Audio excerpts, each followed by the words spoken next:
Weightlifting is just a great challenge, and it's incredibly rare to have EB survivor lifting weights.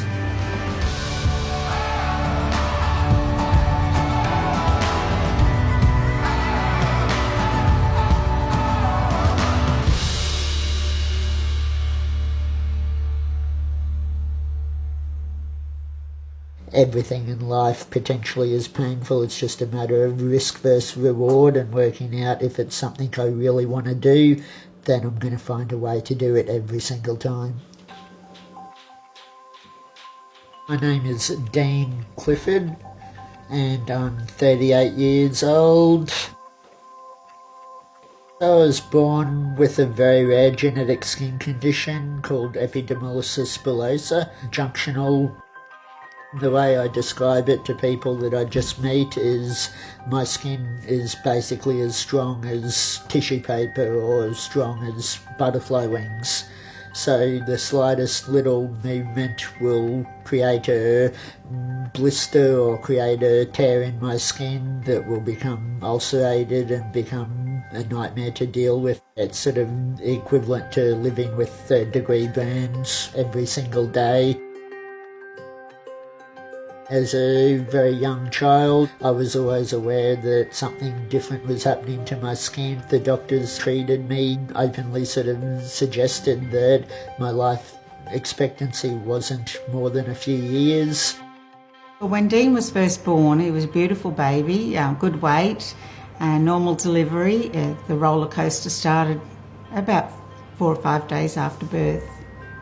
The doctors painted a very bleak picture. When he was about a year old, we thought, well, maybe 2 years, 3 years we'd have. EB affected growing up a lot because of the trauma to my skin and the severe blood loss and severe loss of vital nutrients, because I was always trying to be so active and as active as everybody else. Growing up, it seemed to affect predominantly my face. Kids my age would be very scared to be around the scary looking person. I can't ever recall not having pain in my life, and it's always there, but you can still get on and live your life.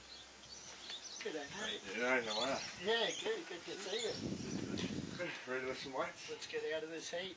Weightlifting, it was never something that I anticipated, and I was hanging out at one of my really good mates, and he knew that I had a fair bit of upper body strength as well from everything that I did, and we were sort of mucking around, and he sort of said, well, can you do 5 push-ups? And I was able to do 5 push-ups, and he said, well, can you do 5 more? And everything that he asked me to do, I was able to do.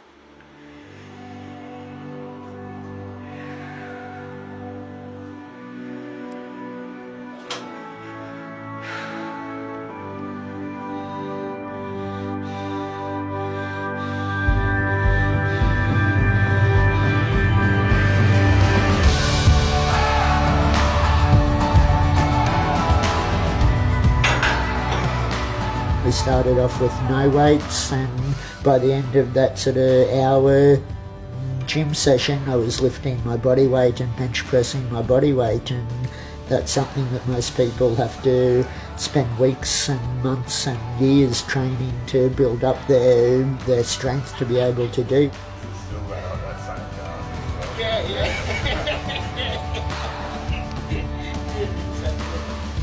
The heaviest weight I've bench pressed is 150 kilos, which at the time was, I think it was about 205% of my body weight. I think weightlifting has meant a lot to Dean. I know he loves it. Yeah, I just think it's amazing what he's been able to do, to be honest. Like, yeah.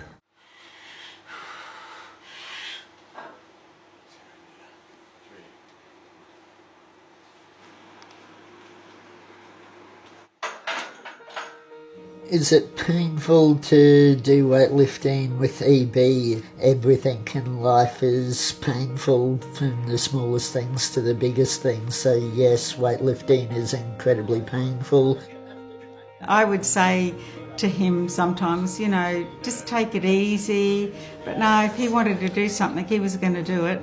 Back in '99, I suppose, before the 2000 Olympics, he was a torchbearer in the town where we lived, and up until then he could hardly walk very far. He was in a wheelchair most of the time, and he was determined he was going to walk 600 metres that he was allocated to do, and the whole town was walking with him, so that was a pretty proud effort.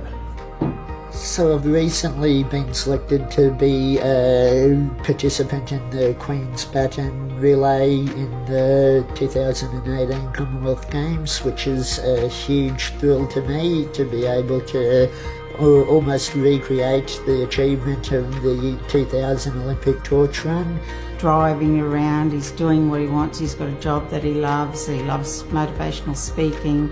Who would have thought that that would happen? It was sort of a goal of mine to become a motivational speaker, and I remember talking to my boss at Toyota that I still work with, and I sort of said to Ken that I had this crazy idea when I was older to become a motivational speaker, and Ken sort of looked at me and he said, well, Dean, your entire life is about inspiring people without you ever realising it.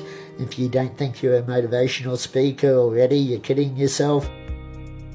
The message I'm always trying to spread is basically to be true to yourself and to sort of find that thing that makes your life special, that people can hopefully see and look past my skin condition to see somebody pretty amazing achieving some phenomenal things in his own life. The 3 words that I live my life by, with my motto being to never admit defeat.